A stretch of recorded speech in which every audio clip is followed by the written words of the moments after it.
nós estamos firmados no Senhor Jesus Cristo. Estamos firmados em Cristo. Ele é a rocha da nossa salvação.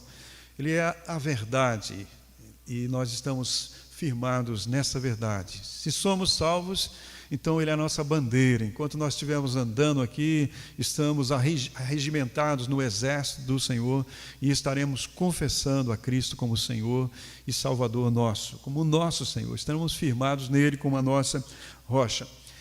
Eu quero falar com os irmãos hoje em Hebreus capítulo 10, mas antes disso, eu quero citar apenas Judas, no capítulo 1, no versículo 3, onde Judas, querendo falar sobre a nossa salvação comum, ele achou por necessário a nos estimular a batalharmos pela fé que uma vez foi dada aos santos. Ele diz assim: amados, procurando eu escrever-vos com toda diligência acerca da salvação comum, tive por necessidade escrever-vos e exortar-vos a guerrear, a lutar, a batalhar pela fé que uma vez foi dada aos santos. A fé que foi dada a nós é a verdade, é o Evangelho, é a palavra de Deus, e nós estamos firmados nessa verdade e nós não vamos abrir mão dessa verdade, se é que nós somos salvos, se é que nós somos de Cristo mesmo.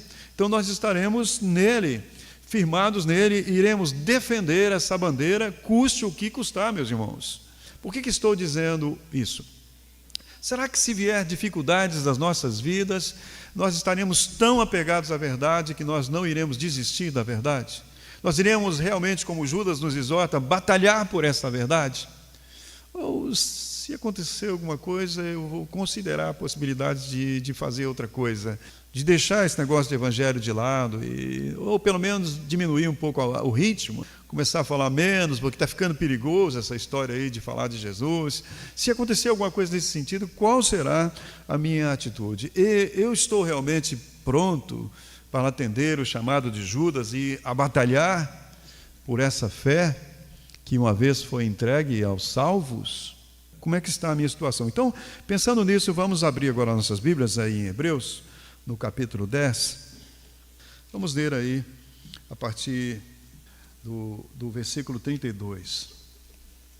Nos diz assim a palavra de Deus: lembrai-vos, porém, dos dias passados, em que, depois de serdes iluminados, o que é isso, serdes iluminados? Quando os seus olhos foram abertos pela pregação do Evangelho e eles vieram a crer em Jesus, foram convertidos a Jesus.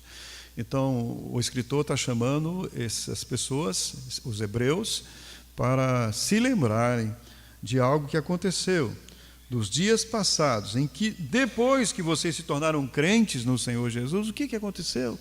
Parece que se eu tornar crente em Jesus, a terra vai virar um céu, né? Isso aqui vai virar um céu, um mar de rosas, só bênçãos, nenhuma dificuldade, nenhuma luta, nenhum problema, mas será? Então ele está dizendo aqui: lembrai-vos, porém, dos dias passados, que depois de seres iluminados, suportastes grande combate de aflição. Em parte fostes feito espetáculos com vitupérios e tribulações, e em partes fostes participantes com os que assim foram tratados. Porque também vos compadecestes os que estavam nas prisões, e com gozo permitisse a expoliação dos vossos bens. Permitiram que os bens fossem tirados, fossem confiscados, sabendo que em vós mesmos tendes nos céus uma possessão melhor e permanente. Não rejeiteis, pois, a vossa confiança, que tem grande e avultado galardão, porque necessitais de paciência, de perseverança, para que depois de haverdes feito a vontade de Deus, possais receber a promessa, alcançar a promessa, porque um pouquinho de tempo, e o que há de vir, virá e não tardará. Mas o justo viverá da fé, e se ele recuar, a minha alma não tem prazer nele. Nós, porém, não somos daqueles que se retiram para a perdição, mas daqueles que creem para a conservação da alma. Vamos orar.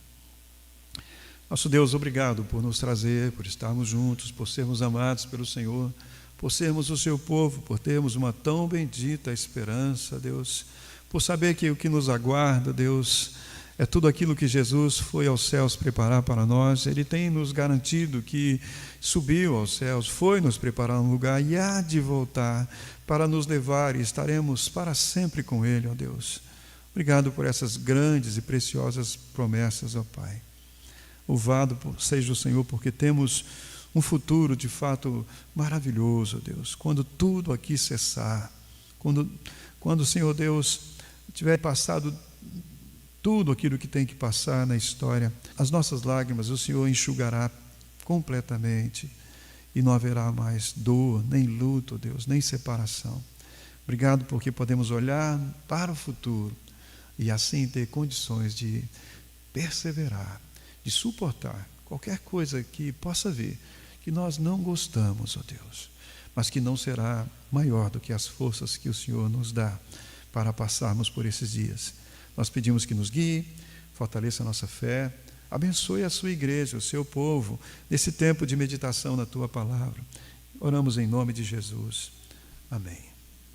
Esta epístola aos Hebreus, dentre tantas coisas, ela mostra também que Cristo Jesus, ele é superior aos anjos, ele é superior a Moisés. Então nos mostra que a graça, a nova aliança, é superior à antiga aliança, ela é superior à lei. E o nosso alvo aqui, meus irmãos, olhando para esse texto aqui, é considerar com vocês que a promessa que nós temos nas Escrituras da vida eterna, ela é superior a qualquer expectativa que nós venhamos a ter nesta vida. Não é errado termos expectativas, nós as temos, mas o que nos dá condições de caminhar, ainda que tenhamos expectativas frustradas? A promessa da vida eterna. Esse é o suprassumo, é a essência. Nossos olhos precisam estar aí.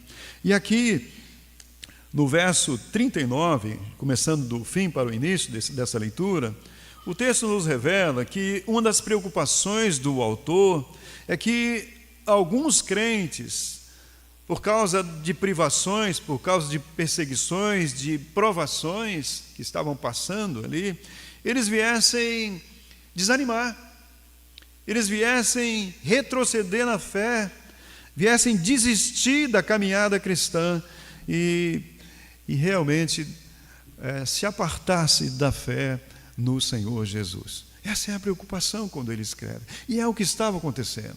Os hebreus, muitos judeus, haviam se convertido, estavam esperando a volta de Cristo, mas passou o tempo e Jesus não vinha, e aí a perseguição veio sobre eles, e eles ficaram pensando, mas será que nós fizemos a coisa certa? Deixamos aquela tradição milenar, deixamos Moisés, tantas coisas para seguir Jesus, e agora só vem problemas sobre nós. Será que eu estou certo? Eu lembro de ouvir de um rapaz que começou a vir à igreja, ouvir do Evangelho, e ele começou a dar ouvidos, começou a ficar interessado, mas de repente aconteceu um acidente, ele quebrou a perna, machucou muito, e os seus familiares chegaram para ele e disseram, está vendo? Isso é castigo, você abandonou a religião dos seus pais, você nasceu assim, você tinha que morrer assim, você está abandonando. E ele então, por causa daquilo, nunca mais voltou na igreja, não suportou aquela dificuldade. A preocupação aqui do escritor era essa. Muitos hebreus, aqueles que não haviam realmente sido convertidos a Cristo, e às vezes há pessoas no seio da igreja que ainda não foram convertidas, mas estão ouvindo. Enquanto elas estão ouvindo, existe a possibilidade dos seus olhos serem abertos e elas virem a crer e se entregar completamente ao Senhor e servir ao Senhor com alegria, não por um fardo de religião, mas servir com o coração aberto. Há sempre essa possibilidade. Então é importante que estejam mesmo, mas aqueles que não creram ainda, quando vem o problema, eles se apartam. E havia então muitos dos hebreus que estavam afastando e estavam desanimando os crentes, hebreus também, os judeus que haviam se convertido. Então o escritor, ele começa dessa maneira a falar sobre isso, por essa preocupação com o que aqueles irmãos estavam enfrentando de dificuldade, o que poderia desanimá-los, que eles pudessem então assim retroceder na fé. E por isso, aqui nesse texto, é importante nós mesmos prestarmos atenção, porque o autor nos apresenta aqui dois tipos de pessoas. Como assim dois tipos de pessoas? Nós podemos ver aqui no texto aqueles que de fato entenderam o chamado do Senhor Jesus Cristo, entenderam as promessas do Senhor e a partir disso foram convertidas de coração a Jesus, arrependeram dos pecados, viram o preço que Cristo pagou na cruz, passaram a ter esperança maior do que a vida e então, com base em tudo isso, eles entraram num relacionamento com Cristo, com perspectivas e expectativas eternas, não apenas em coisas passageiras.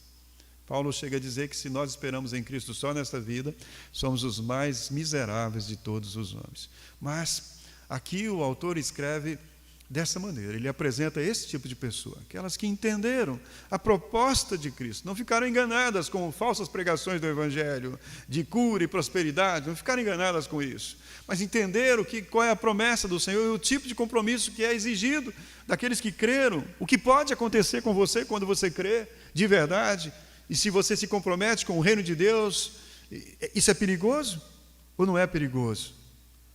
Para quem quer realmente levar a coisa a sério. Então, esses entenderam e eles creram no Senhor Jesus.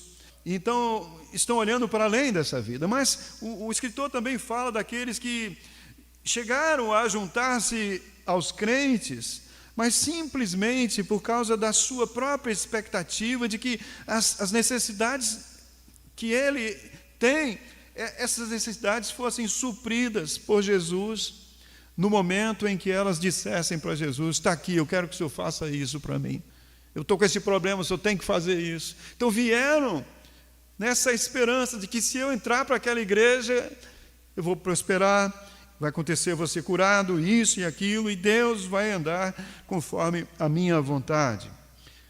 Então essas duas pessoas estão aí no contexto e a gente tem que olhar para nós mesmos e ver onde nós nos encontramos também. De maneira que aqui nós vemos esse grupo que está disposto a ir com Jesus até o fim, até as últimas consequências, e outro que vai com Jesus apenas até o ponto em que os seus interesses não sejam contrariados. Ela só está disposta a estar ali enquanto está fácil, enquanto está tranquilo, enquanto não se cobre nada de mim. Se apertar muito, eu vou para outra igreja, né? Eu procuro outro lugar para me reunir. Então haviam esses aí que estavam, e esses estavam realmente pulando fora, né? E conforme então o verso 39, nós podemos ver que estavam ali presentes, estão presentes aqui no texto, aqueles que creem para a conservação da alma, o verso 39 nos diz isso, e ele se inclui nisso, nós somos os que creem para a conservação da alma, ou seja, aqueles que vão até o fim, mas ele fala também de quem? Qual é o outro que está aí? Aqueles que se retiram, aqueles que retrocedem para a perdição da alma, aqueles que não vão até o fim, aqueles que não foram convertidos a Jesus, mas foram convertidos à expectativa de que Jesus viesse fazer algum favor para elas, aqui e agora, e somente isso. Então eles estão prontos para pular, para abandonar o barco. E o propósito então aqui, o escritor, com o propósito de não deixar que os crentes fossem abalados pela atitude desses que estavam desistindo, desanimado por aqueles falsos crentes que estavam indo embora por causa da dificuldade, da perseguição, esses que, não suportando ver os seus interesses imediatos ameaçados, por causa da fé que eles diziam que estavam professando, estavam pulando fora, estavam saindo fora. Então, para que isso não viesse a acontecer, o autor aos Hebreus chama os fiéis a se lembrarem, voltando agora para o versículo 32, ele chama os fiéis para se lembrarem do que estava acontecendo, de como havia sido a conversão deles. O que aconteceu quando vocês foram convertidos a Jesus? Se não estou indo embora por causa da perseguição, e vocês? Como é que se deu a conversão de vocês? Então ele está chamando para que eles pudessem se lembrar do sofrimento que eles haviam suportado quando, sendo pelo Espírito Santo convencidos do pecado, da justiça e do juízo, Eles vieram a confessar a Cristo como Senhor e Salvador das suas vidas. O verso 32, ele está dizendo isso. Ele está dizendo: lembrai-vos, porém, dos dias passados, em que depois de seres iluminados. Então lembrem do dia da conversão de vocês. E lembrem do que veio depois da conversão de vocês. Vocês suportaram um grande embate e aflições. Por que ele está dizendo isso? Vamos pensar o seguinte, meus irmãos. A conversão genuína, ela sempre nos custa alguma coisa. Ou será que não custa? A conversão verdadeira sempre vai te custar. Vai te custar sim alguma coisa. Jesus disse: se alguém quer vir após mim, negue-se a si mesmo. Nós somos chamados ao arrependimento. E o arrependimento é quando você cai em si, você entende que todo o pacote que você tinha consigo é um pacote que não presta. Você tem que se esvaziar daquelas condutas erradas, daquelas coisas que não prestam, daquelas ideias erradas que você tinha a respeito da vida, e agora receber uma direção nova do Senhor. Abrir mão e realmente confiar que aquilo que Deus tem para a sua vida é melhor. Então você teve que fazer as suas contas, fazer as suas considerações. Então isso te custou alguma coisa, sempre custa algum tipo de sofrimento, algum tipo de inquietação, algum tipo de perturbação. A conversão sempre custa algum tipo de agitação no seu íntimo que venha abalar as suas estruturas e tirar você da zona de conforto, das suas racionalizações, das suas conjecturações, porque enquanto você não se converteu, você fica ali nessa zona de conforto, de racionalizar a palavra de Deus e simplesmente ir até onde é conveniente para você. Dali você não vai.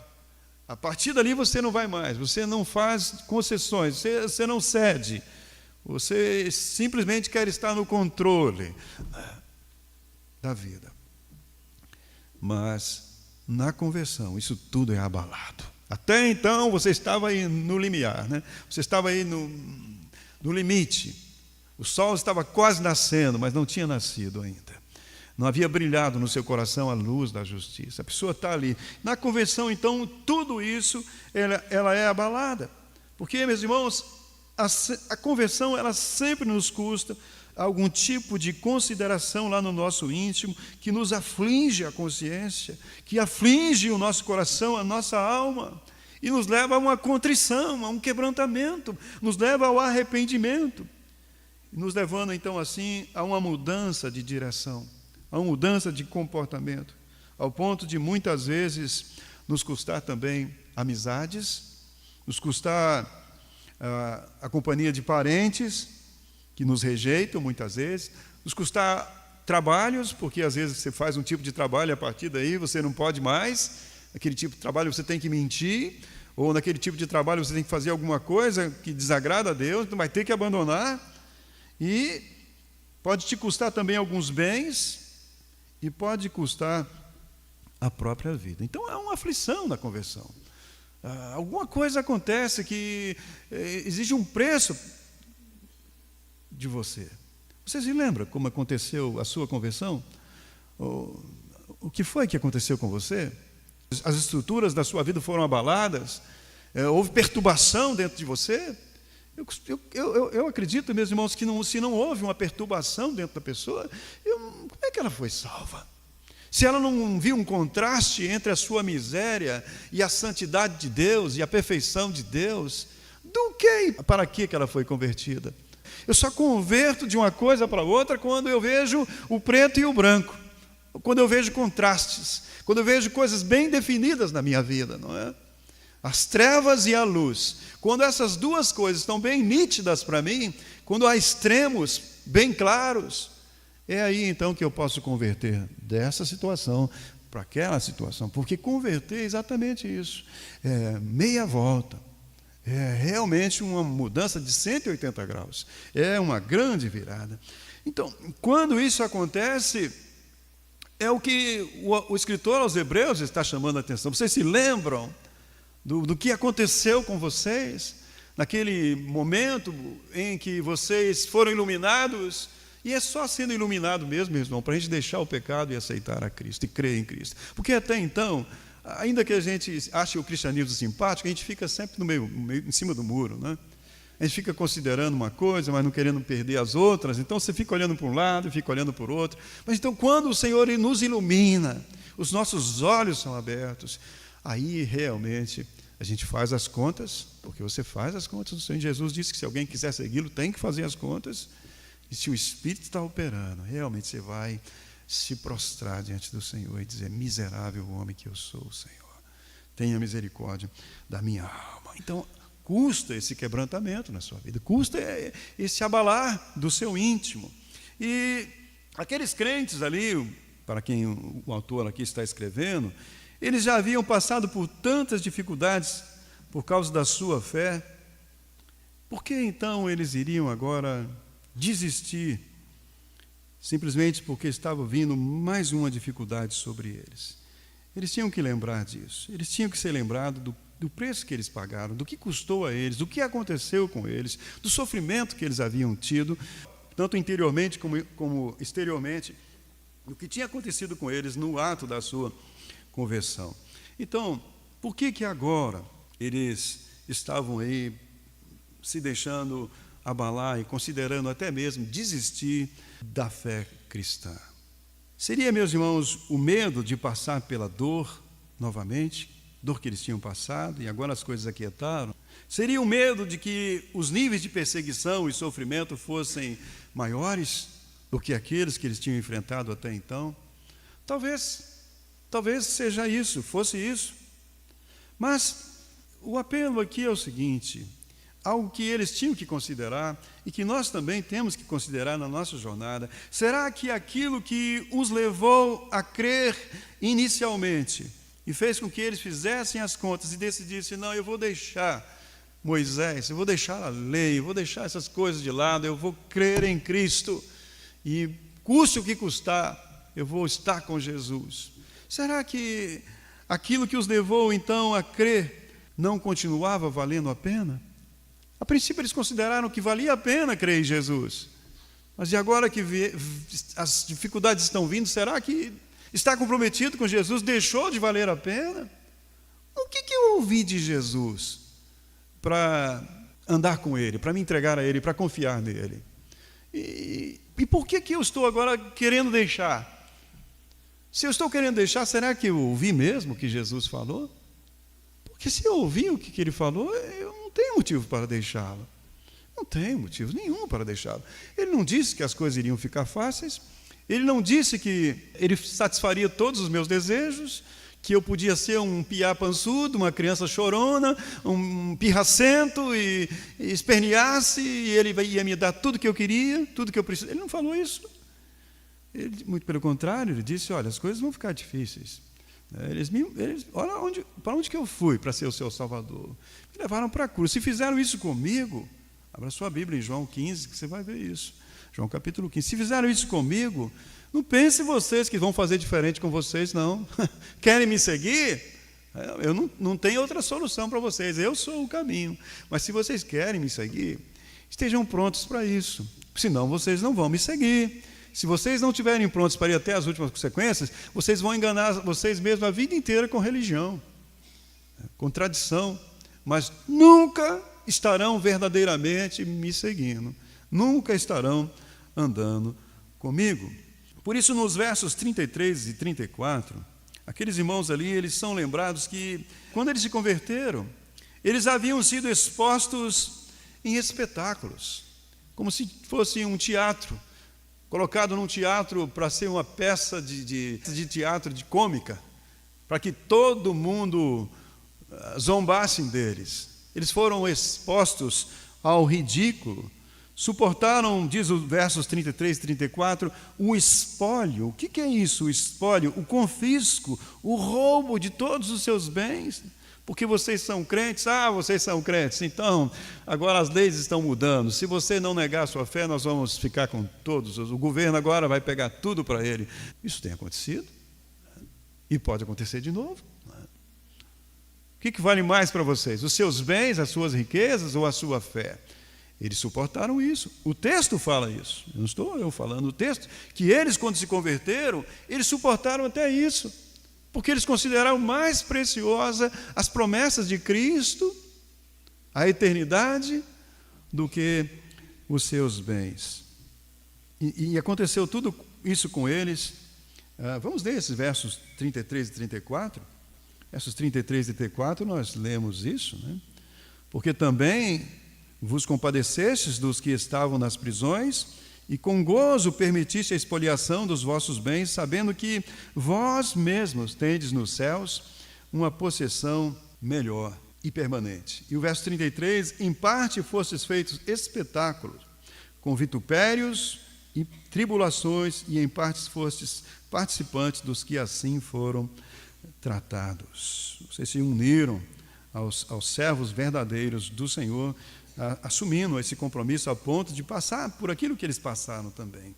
Então, tudo isso se deu com eles por causa da sua esperança maior, por causa da sua fé nas promessas do Senhor Jesus, como diz ali no verso 34, né? No finalzinho do verso 34, eles suportaram isso, por quê?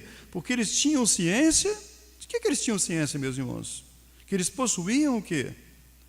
Nos céus, um patrimônio superior e durável. Essa foi a razão pela qual eles estiveram dispostos a passar por sofrimento, a passar pelo espólio dos seus bens, por privações, por dificuldades, porque eles tinham algo melhor do que a vida. O que é melhor do que a vida? As promessas do Senhor. Era isso. E nós não podemos parar de considerar o que isso significa para nós. Qual o peso que as promessas do Senhor têm de fato e de verdade para as nossas vidas? Porque se ela tem um peso para nós, todo o nosso viver vai ser construído com base nisso. Todas as nossas ações, todas as nossas decisões, o nosso dia a dia, as nossas escolhas, elas estarão construídas com base nisso, meus irmãos, nas promessas do Senhor. E se eles tinham essa promessa de um patrimônio superior e durável, então, por esta razão, eles deveriam permanecer firmes, eles não deveriam abandonar de maneira alguma o seu compromisso com Deus, ainda que custasse o que custasse, eles não deveriam abandonar a sua fé. E por isso, no verso 35, o autor diz o seguinte: olha, não rejeitem o quê? Não rejeite, pois, a vossa confiança. Confiança no quê?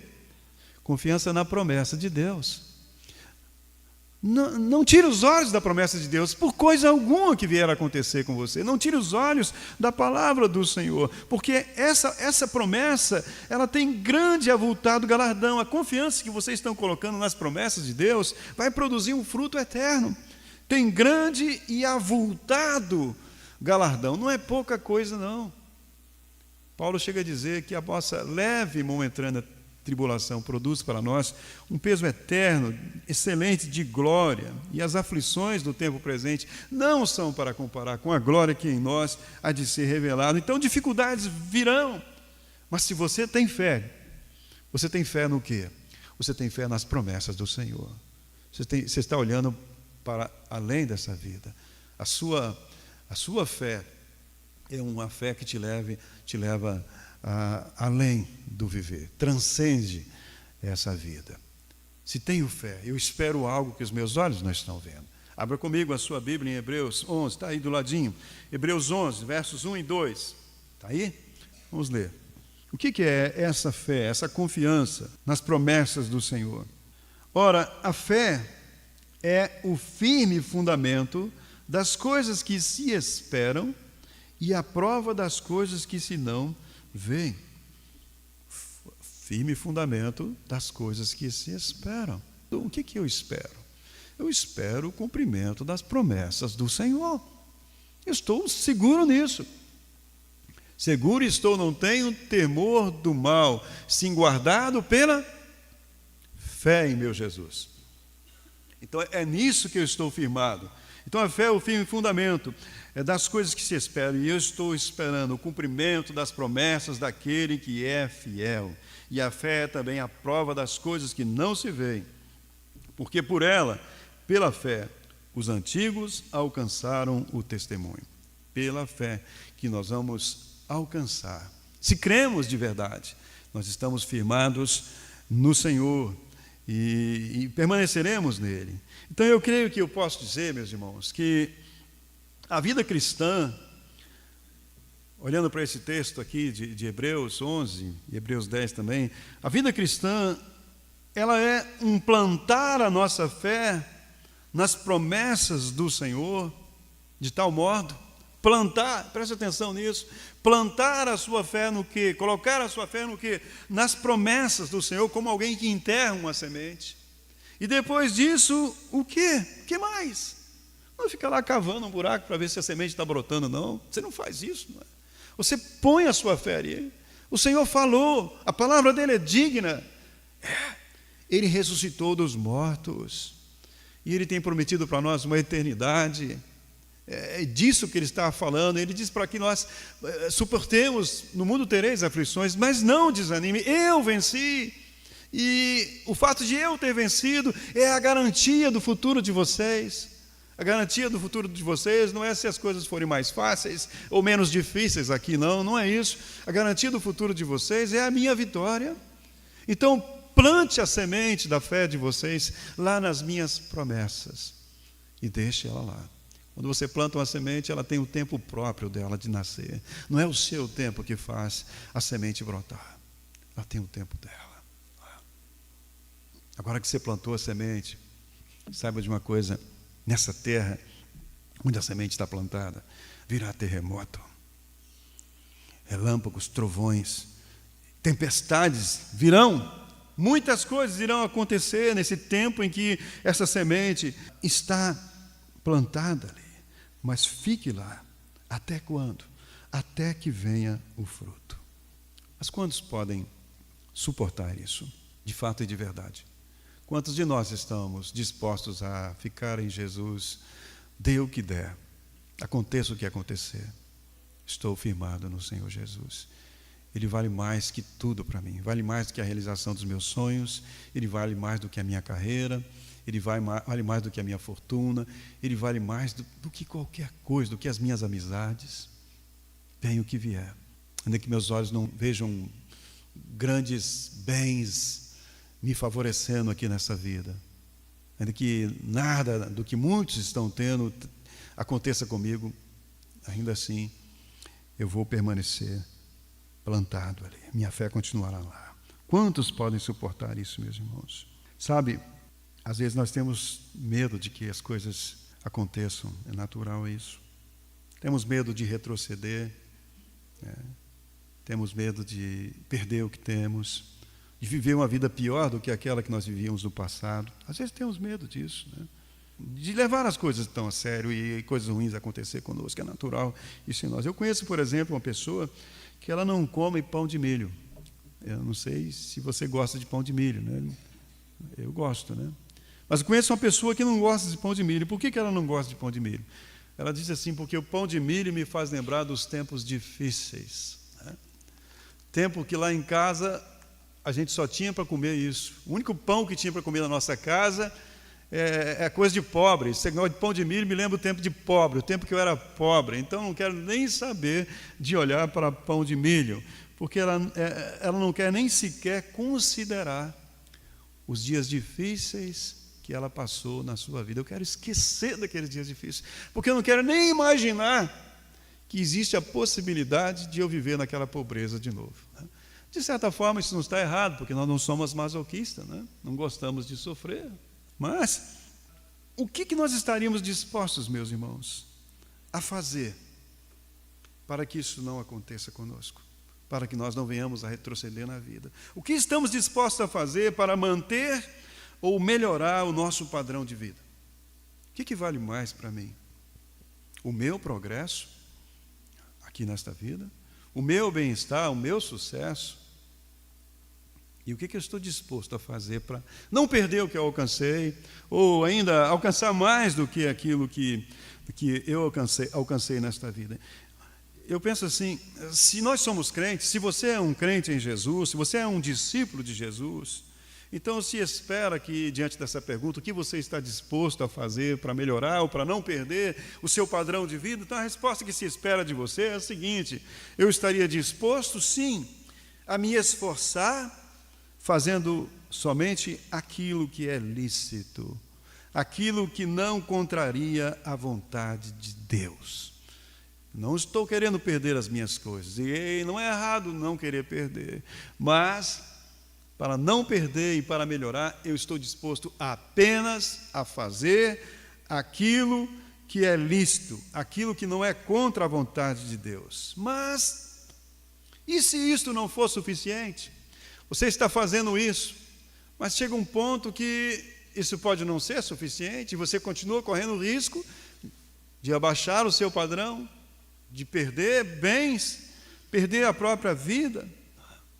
Então, e se acontecer assim?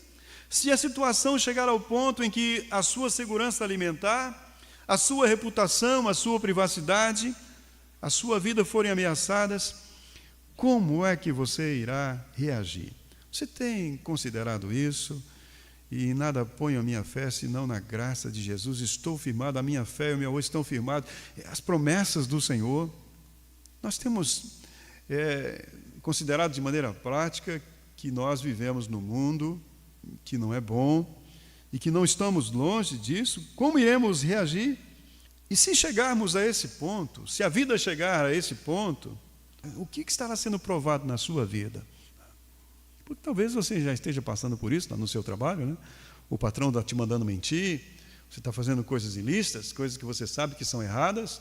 Muita gente entra pelos canos porque o patrão faz dele um laranja, e ele acaba assumindo riscos porque ele não quer perder o emprego, e aí vem a polícia depois e prende o sujeito que não tinha nada, estava ali acobertando os erros do patrão, mas ele fazia isso porque não queria perder o emprego. Talvez você já esteja passando por essa situação, está considerando mais o seu bem-estar, o seu emprego, do que a sua fé. Então, se vier a acontecer, ou se já estiver acontecendo isso na sua vida, o que está sendo provado, então, no seu viver? Eu creio que é o seu nível de confiança em Deus. O que está sendo provado, então, é o seu real compromisso com princípios e com os valores da palavra de Deus. A sua fé será provada nessa situação, ou já está sendo provada. Se você está passando por essa situação, estará sendo provado, então, o quanto as promessas do Senhor valem para você com relação às suas próprias expectativas. Se elas valem ou não mais do que as suas próprias expectativas em relação ao viver. Então, meus irmãos, a exemplo desse povo para o qual essa carta foi escrita, qual é a possibilidade de nós sofrermos ameaças, perdas de posições, perda de amizades, perda dos bens por causa da nossa fé? Qual a possibilidade? Aconteceu com eles, aconteceu com muitos servos durante a história. E se nós viermos então a passar por isso, ou se, como estava acontecendo lá com os hebreus, se irmãos nossos vierem a desistir da fé, desistir da nossa comunidade aqui, desistir de caminhar conosco por causa de frustrações, de tentações, de perseguições, o que vai acontecer conosco que ficarmos aqui? Se uma grande parte debandar, os que ficarem aqui, como é que vocês estarão? O que estava acontecendo com os hebreus, que os hebreus, alguns começaram a querer ir também. Então essa carta foi escrita por isso. Alguns não estavam suportando a pressão, suportando a perseguição, e começaram a desistir. E então ele escreve essa carta para mostrar para aquelas pessoas que Jesus é superior aos anjos, é superior à lei, é superior a Moisés. A graça é superior à lei. A vida eterna é superior ao bem viver aqui, ao bem-estar, ao seu bem-estar. É a pena você ficar até o fim. Mas se acontecer, volto a dizer, em que estado de ânimo ficará o nosso coração, se sofrermos perdas assim? Será que ainda haverá no nosso íntimo motivos para nos mantermos animados, para nos mantermos batalhando pela fé que uma vez nos foi dada? Continuaremos com a mesma motivação que nós começamos quando cremos em Cristo? Se pessoas nos abandonarem, se perseguições vierem, se perdermos a casa, se perdermos os bens, se formos para o meio do mato fugindo, continuaremos tão fortalecidos e tão firmes e tão animados como estivemos nos tempos de tranquilidade? As promessas do Senhor, será que elas são suficientes para nos manter assim, batalhando pela fé que uma vez nos foi outorgada, nos foi dada? Então, concluindo, digo para os irmãos que aqui está um sinal, uma identificação que separa crentes de não crentes. Por mais duro que seja isso. Porque, ainda que a luta seja grande aqui, nesse lado de cá, a palavra de Deus nos lembra, meus irmãos, que não vai demorar. E nós vamos logo ver Jesus. Por isso que ele traz uma palavra de ânimo aqui no verso 37. Ele diz assim: olha, fique firme, porque um pouquinho mais de tempo. Um pouquinho mais de tempo. Um pouquinho quanto? Não sei. Depende do tamanho da sua vela. E ninguém sabe o tamanho da vela, né? Alguns vão partir com 16 anos. Deus abençoe que você parta crente, viu? Se você está aqui, é um adolescente, ainda não creu em Jesus, creia. Talvez a sua vela só vai até os 16 anos. Alguns vão até os 18, alguns vão até os 40, os 50. É um pouquinho. Ainda que seja 90, 100, 120, é um pouquinho ainda, comparado com a vida eterna. Então ele está dizendo, suportem. Porque ainda é um pouquinho de tempo, e o que há de vir, virá e não tardará. Mais um pouquinho. Quem é aquele que não tardará, que há de vir e que virá? Jesus. Mais um pouquinho, meus irmãos, e nós veremos o Senhor Jesus. Por isso, no verso 36, ele nos diz assim: porque necessitais do quê? Como diz a sua versão aí, necessitais de perseverança. Outra tradução diz, necessitais de paciência, para que depois de haver desfeito a vontade de Deus, possais alcançar a promessa. Os salvos vão alcançar a promessa. Por quê? Porque os salvos perseveram. Eles não são salvos porque eles perseveram, mas se eles são salvos, eles perseveram. Essa é uma marca no salvo. O salvo persevera. Por quê? Porque ele sabe no que ele creu e para que ele creu. Ele não creu para aqui agora, tão somente. Ele não creu, então ele não vai desanimar com as durezas, com as perseguições e nem mesmo com a morte, porque ele creu para a eternidade. Enquanto ele está aqui, se puder viver melhor, é lógico que ele vai querer viver melhor, não tem nada de errado nisso. Mas ainda que a vida vá, ele sabe que por nós Jesus está e dar-nos-á o seu reino, como ele nos prometeu. Então ele está nos dizendo isso, porque necessitais de paciência, para que depois de haver desfeito a vontade de Deus, possais alcançar a promessa. Então, lembremos-nos então que aquilo que nós somos, ou que não somos de verdade, isto é visto através do quê? A nossa realidade, ela é vista através do quê? Ela é vista pelo nível de compromisso que nós assumimos com a verdade que nos foi revelada. É aí, não tem outra coisa. É o nível de compromisso, é o nível de comprometimento que você tem com Cristo que revela se você se entregou a Ele ou mesmo ou não. Não existe outra coisa. Porque eu posso dizer uma coisa, mas na hora do aperto, eu falar outra, eu disfarçar, eu despistar, ir para um lado, ciscar para cá, e dar uma voltinha, e desconversar, isso não é comigo. Então, o texto está nos chamando para atenção para esse sentido. Olha o que diz, terminando os versos 38 e 39. O justo, como é que ele vive? Fé no quê? As promessas. Ele não vive por causa dos seus planos e sonhos, suas expectativas. Isso é importante, tem lugar na vida dele, mas não é isso que rege a conduta dele.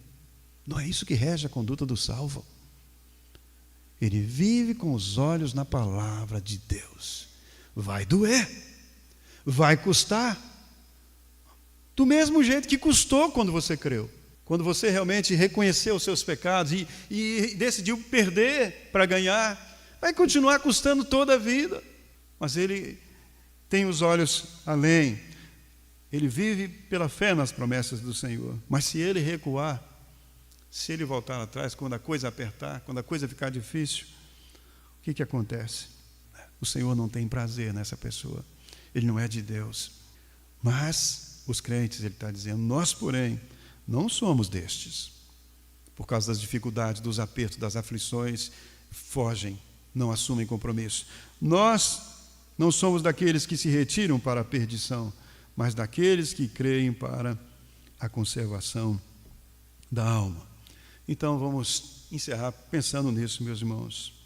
Estamos aqui considerando que a promessa da vida eterna, ela é superior a qualquer expectativa que nós venhamos ter nesta vida. Que sejam essas promessas do Senhor, que realmente nos mantenham vivos, nos mantenham alegres, nos mantenham animados, dispostos a seguir adiante, porque nós não estamos junto com os perdedores, nós estamos junto com os vencedores. Nós conhecemos o fim da história, nós já lemos o final da história, estamos nas mãos do Senhor e Ele tem prometido a nós o seu reino. Então vamos levantar a sua bandeira, pois aqui somos chamados para defender a verdade, para batalhar pela fé que uma vez foi dada aos santos.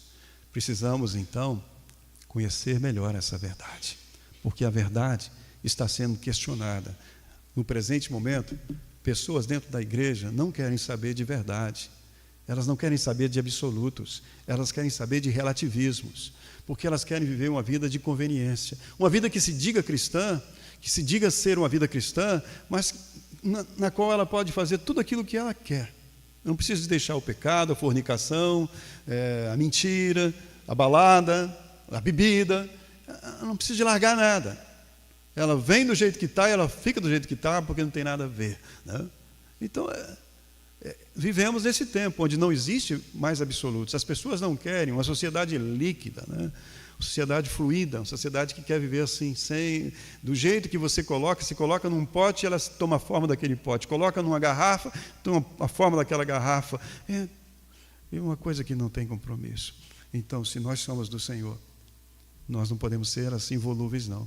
Nós temos que ser pessoas definidas, conhecedoras da verdade e defensoras da verdade, firmes, venha o que vier, estejamos aí batalhando pela fé que uma vez foi dada aos salvos, é evidência de que nós somos do Senhor. Vamos orar. Nosso Deus e nosso Pai, o Senhor conhece nossos corações, ó Deus, e nós só estamos aqui por causa da sua bondade, da sua graça, da sua misericórdia, porque temos conhecido o amor do Senhor, porque o Senhor nos chamou das trevas para a luz, porque o Espírito do Senhor nos convenceu que estar contigo é muito melhor, ó Deus. Hoje o nosso coração se alegra na presença do Senhor, porque pela tua palavra nos é revelado que nós que cremos em Jesus já estamos assentados nas regiões celestiais, já estamos lá, Senhor Deus, nos teus braços, e o Senhor não nos abandona, não nos lança fora. Por esta razão nós podemos suportar o que possa vir, ó Deus.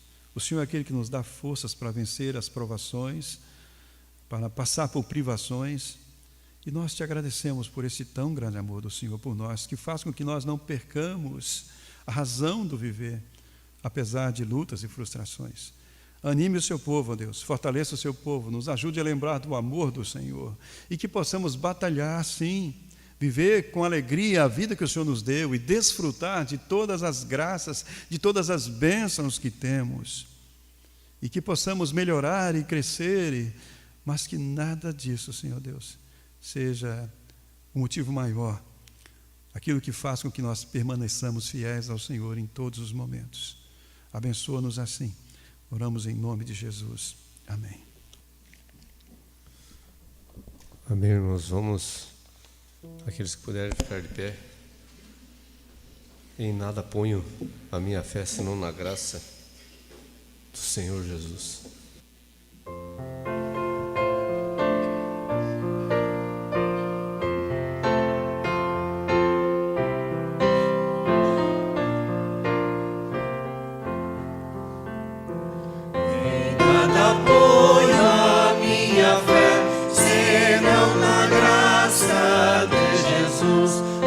Sacrifício remidor no sangue do bom Redentor, a minha fé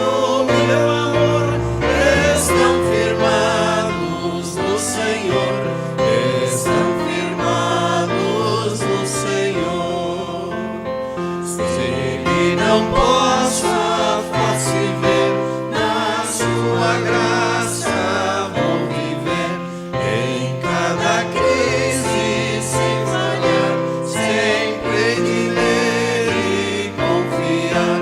A minha fé e o meu amor estão firmados no Senhor, estão firmados no Senhor. Seu juramento é muito leal, abriga-me no temporal. Ao vir cercar-me a tentação, é Cristo a minha salvação. A minha fé e o meu amor estão firmados no Senhor, estão firmados no Senhor. Assim que o seu clarim soar, irei com ele me encontrar e gozarei da redenção com todos que no céu estão. A minha fé e o meu amor estão firmados no Senhor, estão firmados no Senhor. Amém. Vamos fechar os nossos olhos e vamos orar. Senhor nosso Deus, Sua palavra nos diz que ela é mesmo lâmpada para os nossos pés e luz para o nosso caminho. Nós temos uma jornada, não sabemos se é longa, se é curta, mas ela está diante de nós. E nós pedimos, não nos deixe andar sozinhos, ó Deus. Que tenhamos sempre a Sua companhia. Estejamos cientes de que o Senhor está presente, porque o Senhor é sempre presente, ó Deus. És onipresente, mas nem sempre fazemos questão da Sua companhia, nem sempre fazemos questão das Suas promessas, dos Seus planos. E quantas vezes somos tentados a andar com base nas nossas próprias expectativas, nos nossos próprios planos, ó Deus. E assim nos abatemos quando chegam as frustrações, as ameaças. Nós ficamos cheios de pavor, ó Deus, de medo, insegurança, incertezas. Mas, Senhor, que nós estejamos certos da Tua fidelidade, que os nossos olhos estejam sempre no Senhor e que as nossas batalhas sejam as Suas batalhas, ó Deus. Que nós estejamos, acima de tudo, comprometidos com os Teus valores, ó Deus, e assim andando na Tua presença, levantando a Tua bandeira, nós estejamos mesmo andando como aqueles que são mais do que vencedores, pois a vitória que vence o mundo é a nossa fé. Abençoe a Sua igreja, o seu povo, as famílias aqui representadas. Muito obrigado pela vida de cada um, ó Deus, e esteja nos fortalecendo, nos alegrando, ó Deus. Nós oramos em nome do Teu Filho amado Jesus e rogamos que o amor do Pai, a graça do Senhor Jesus, a consolação do Santo Espírito de Deus seja sobre a Sua igreja aqui, a Sua igreja espalhada pela face da terra, agora e para sempre. Amém.